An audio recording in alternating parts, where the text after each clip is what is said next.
जय हिंद दोस्तों। आज हम लोग शुरू करने वाले हैं क्लास 10th का इकोनॉमिक्स का चैप्टर नंबर 3 जो कि है मुद्रा एवं साख। मुद्रा कहने का मतलब पैसा और साख कहने का अर्थ होता है लोन। यानी आज हम लोग पूरे जो पैसा से रिलेटेड जो हमारे अर्थव्यवस्था है उसको आज हम लोग पूरे कंप्लीट करेंगे। दोस्तों पूरा तो कंप्लीट नहीं कर पाएंगे, इसका पार्ट 2 में होगा। वीडियो जो होगा इस चैप्टर को हम लोग पूरा चैप्टर कवर करेंगे, वो पार्ट 1 में होगा और पार्ट 2 में होगा, यानी 2 पार्ट में हम लोग कवर करेंगे।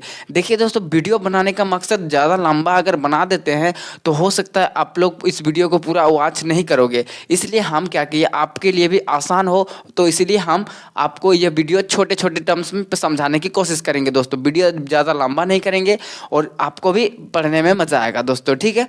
तो हम लोग क्या करेंगे, इसका पार्ट 1 में आज हम लोग देखने वाले हैं, जो लिखे हैं वही टॉपिक आज हम लोग कवर करें। लेकिन इसमें एक जो हम लोग एकदम इम्पोर्टेंट से हर एक चीज़ को पढ़ने वाले हैं। तो चलिए शुरू करते हैं बिना किसी देरी का। तो सबसे पहले हम बात करें मुद्रा एवं साख। क्या मुद्रा एवं साख? मुद्रा का अर्थ क्या होता है, मतलब पैसा। क्या होता है दोस्तों, मुद्रा का अगर हम लोग अर्थ की बात करें तो इसका अर्थ होता है पैसा। इसका अर्थ क्या होता है, पैसा। और इसका अर्थ होता है लोन।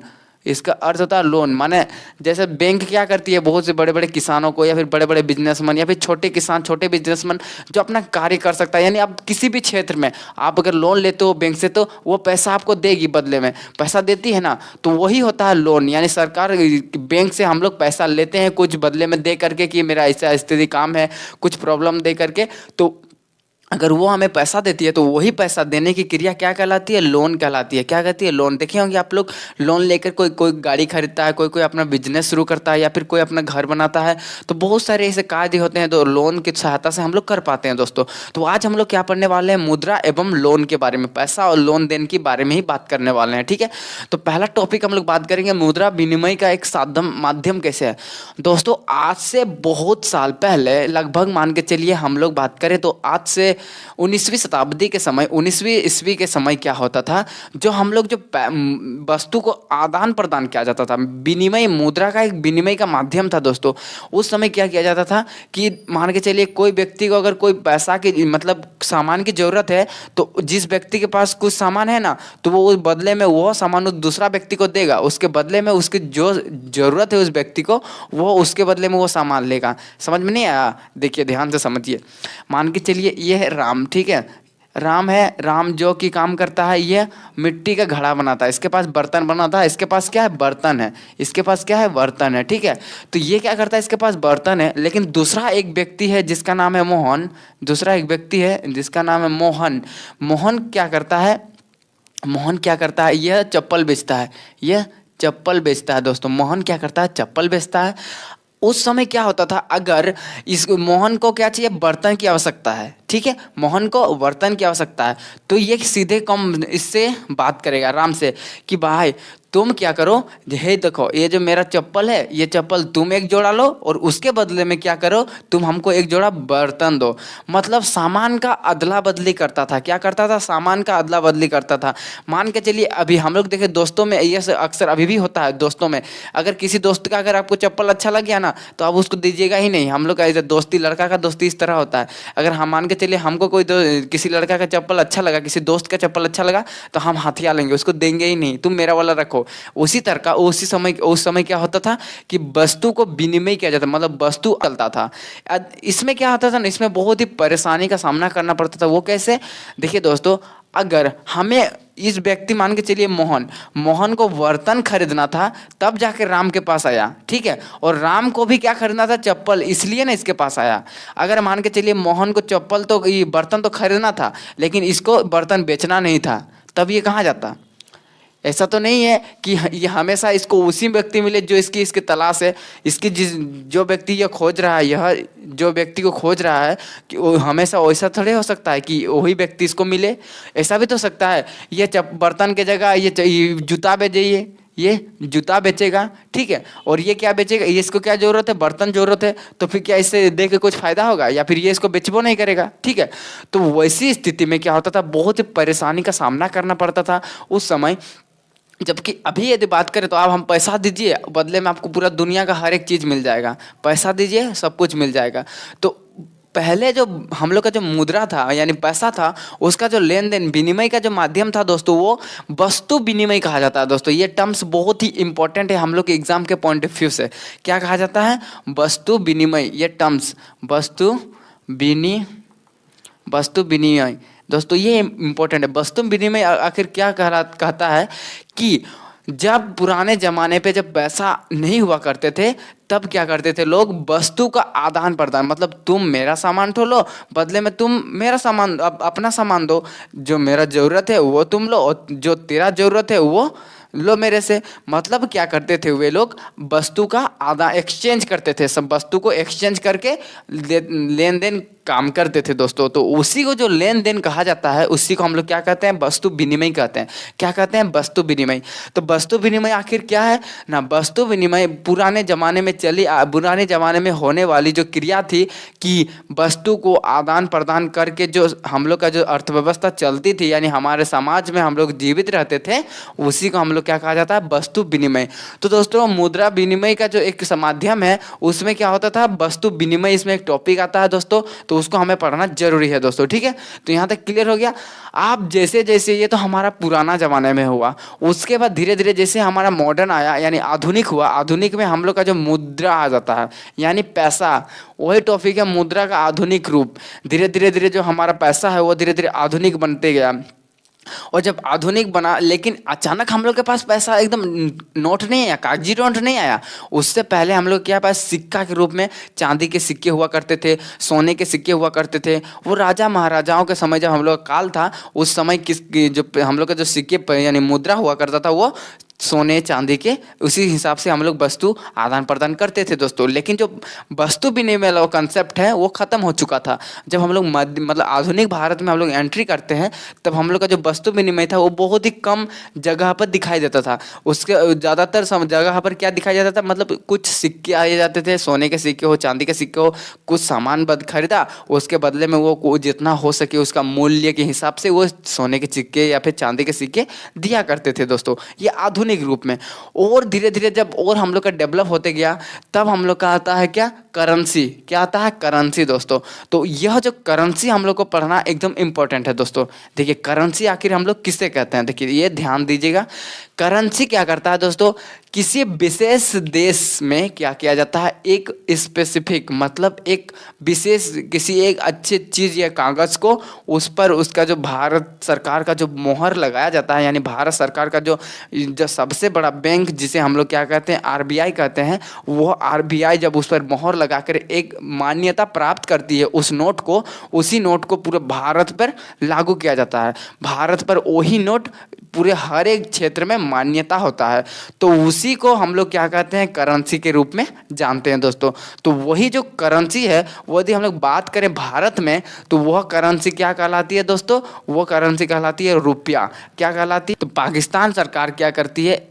पाकिस्तान का जो एक बहुत ही फेमस या फिर जो प्रमुख बैंक है या सबसे बड़ा बैंक है, वो क्या करती है? एक विशेष रूप में एक नोट जारी करती है, जिस पर जो वहाँ का सबसे बड़े बैंक है उस बैंक पर मोहर लगाती है, और वही मोहर लगा के पूरे पाकिस्तान पे लागू होता है दोस्तों। तो उसी को पाकिस्तान में क्या कहा जाता है? पाकिस्तानी रुपया कहा जाता है।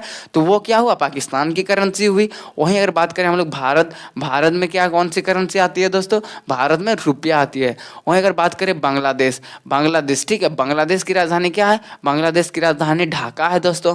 तो बांग्लादेश की राजधानी ढाका है, और इसका जो करेंसी है वो क्या है? टाका है दोस्तों। हम आपको इसके नेक्स्ट वीडियो में जब हम आएंगे, तब हम बताएंगे टोटल 50 कंट्री के देश का राजधानी और उससे रिलेटेड मुद्रा।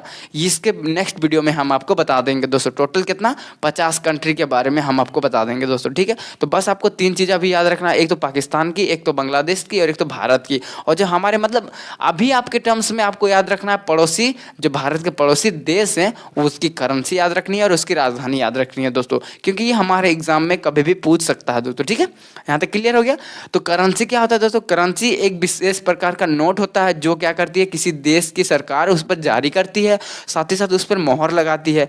आगे हम लोग बात करेंगे भारत सरकार की। तो भारत सरकार पे एक बहुत ही विशेष बैंक है या बड़ा बैंक है, जिसे हम लोग क्या कहते हैं? आरबीआई।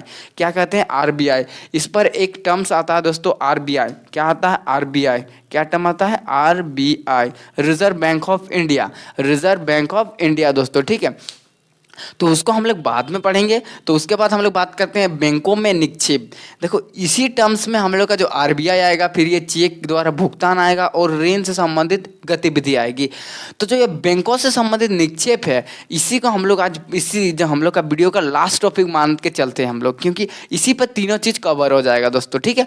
तो चलिए स्टार्ट करते हैं। देखिए बैंकों में निक्षेप क्या कहता है। देखिए भाई, जब आपके पास महीना में जब अंत में सैलरी आ जाता है, जब आपके पास खाना खर्चा या फिर बहुत ही जैसे जो महीना का खर्चा मान के चले, राशन हो गया, फिर रूम रेंट हो गया, जो सारी चीज़ आपके दैनिक जीवन में जो खर्चे होते हैं उसको ख़त्म करके, वो सारी चीज़ खर्चा करके आपके पास बचता है जो पैसा, वो पैसा आप क्या करते हो, वो पैसा आप जाकर बैंक में जमा कर देते हो। ताकि आप किस उद्देश्य से जमा करते हो कि जब हमें कभी भी बहुत ही घटना स्थिति में, मतलब कोई भी ऐसी परिस्थिति में हमको वो पैसा ज़रूरत काम आ सके। जब आपका स्थिति बहुत ही भयानक हो तब वो पैसा निकाल के आप उसका यूज़ कर सकते हो।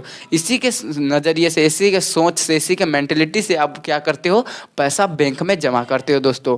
तो बैंक वाला क्या करता है, आपका जितना पैसा है वो तो ले लेता है, उसके बाद वो क्या करता है, आपका जो 15% पैसा मान के चलिए, आप मान के चलिए पैसा दिए ना बैंक में, जैसे ही आप पैसा जमा करते हो बैंक में, ये हमारा बैंक है, बैंक में आप जैसे ही पैसा जमा करते हो दोस्तों, बैंक क्या करती है, आपका पैसा का जो 15%, पैसा का 15% आपके बैंक में रख देती है, आपके खाते में 15% रखती है। पूरा पैसा वो काहे रखेगी, क्योंकि उसको क्या करना रहता है, उसको लोन भी देना रहता है, उसको LON लोन भी देना रहता है। तो अगर वो कहाँ से पाएगी पैसा, वो क्या करती है, आप जो जमा करते हो उसी पैसा का 15% आपका बैंक में रख देती है, माने आप उस बैंक में रखती है। जो बाकी पैसा बचता है दोस्तों, वो किसी व्यक्ति को, जरूरतमंद व्यक्ति को क्या क्या लोन के रूप में प्रदान किया जाता है, मतलब लोन के रूप में दिया जाता है दोस्तों, ठीक है। तो अगर आप क्या करते हो, जब आपको पैसा निकालना होता है तब आप क्या करते हो, चेक के माध्यम से पैसा निकालते हो, ठीक है। चेक के माध्यम से हो, या फिर एक कागज मिलता है, जो एक वहाँ पर जमा राशि के नाम से एक कागज मिलता है दोस्तों, उस पर आप अपना खाता संख्या लिखते हो और अपना नाम लिखते हो और अपना 3 जगह सिग्नेचर करते हो दोस्तों। कितना?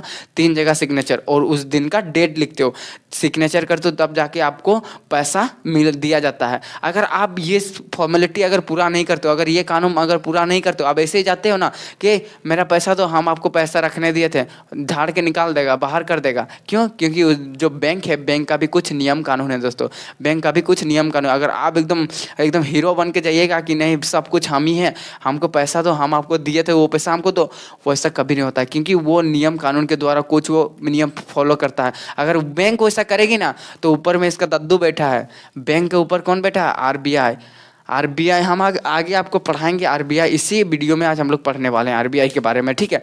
तो क्या करती है बैंक, आपको कुछ जमा कागज के हिसाब से आप सिग्नेचर करके आप जितना मन, आप जितना रखे हो, आपके अकाउंट में जितना पैसा है उतना ही आप पैसा निकाल सकते हो मैक्सिमम। कम तो आप जितना निकाल सकते हो, 50 रुपया, 500 रुपया, 100 रुपया, 1000 रुपया, जितना निकाल सकते हो, लेकिन लिमिट है कि आपके पास जितना बैंक में पैसा है उतना ही आप।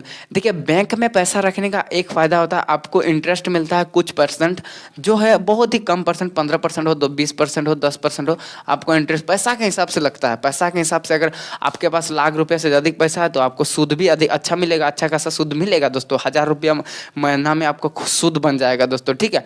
तो ये होता है हम लोग का बैंक, ठीक है। तो बैंक को नियंत्रित कौन रखता है दोस्तों, उसके लिए हम लोग के पास है RBI, भारत सरकार का सबसे बड़ा बैंक, जिसे हम लोग क्या नाम से जानते हैं, RBI।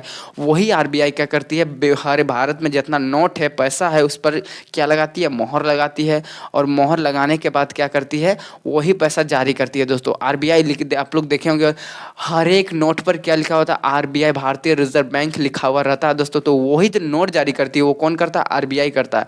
नोट जारी कौन करता है, RBI।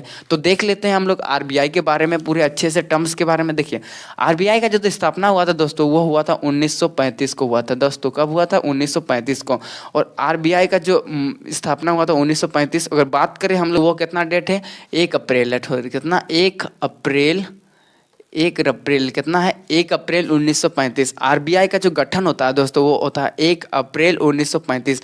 और जो RBI सबसे पहले बनाने की जो मांग होती है, वो मांग होती है हडसन आयोग द्वारा, हंस आयोग द्वारा। क्या होता है, हंस आयोग द्वारा इसकी मांग की जाती है। कब की जाती है, हंस हंस आयोग द्वारा हंस आयोग द्वारा इसकी मांग की जाती है 1935 को। कब मांग की जाती है? 1934 को इसकी मांग की जाती है। और बन के ये रेडी कब हो जाता है? 1935 में यह पूरा एकदम लागू कर दिया जाता है दोस्तों। 1935 में लागू किया जाता है।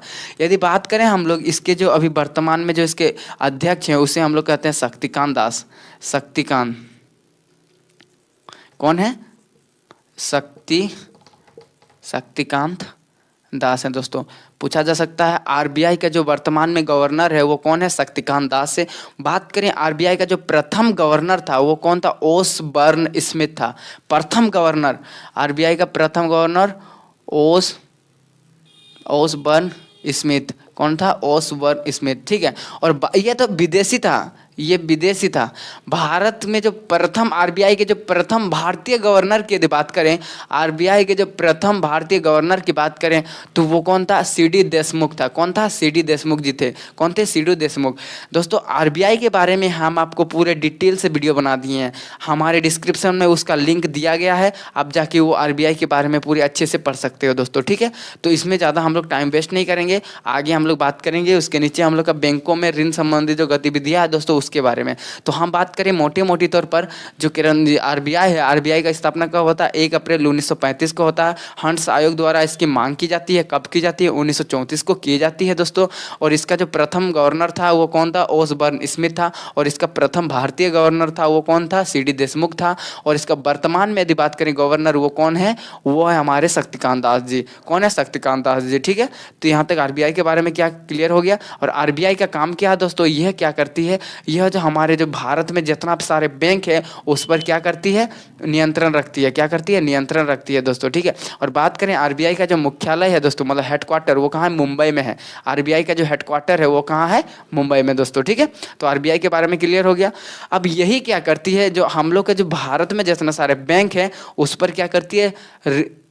नज़र रखती है कि ये बैंक अच्छा से काम कर रहा है कि नहीं, लोगों को ऋण दे रहा है कि नहीं।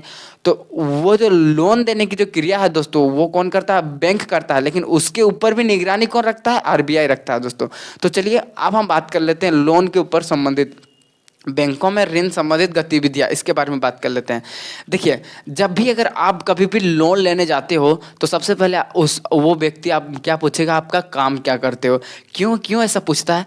क्योंकि आपको बदले में कुछ उस पर क्या बोलते हैं, जो आपको जो ऋण से संबंधित कुछ आपको एविडेंस रखना होता है। मतलब आप उसके बदले में, वो आपके पीछे प्रति जागरूक होना चाहता है, आपको जानना चाहता है कि अगर आपका जो आप करना चाहते हो, जिसके लिए आप ऋण ले रहे हो, अगर वास्तव में वो अगर डूब भी गया तो आप पैसा चुकाने में सक्षम हो या नहीं हो, वो जानना चाहता है। तो इसको हम कहते हैं ऋण आधार। ऋण आधार कहने का मतलब ऋण के पीछे आपके पास कुछ आधार होना चाहिए, आपको भी वही पैसा चुकाना। आपके पास अच्छा ज़मीन है कि बदले में अगर कोई मान के चलिए आप 1 लाख का ऋण क्या बोलते हैं लोन ले लेते हो और आप चुकाने में आगे चलकर आप चुका नहीं पाते हो, तो वो क्या करेगा? आपको तो पैसा लेगा, क्योंकि वो पैसा सरकार बैंक थोड़े दे रहा है, वो दूसरा व्यक्ति का 15% काट के जो पैसा बच रहा है उसके वही पैसा आपको लोन देता है। ठीक है।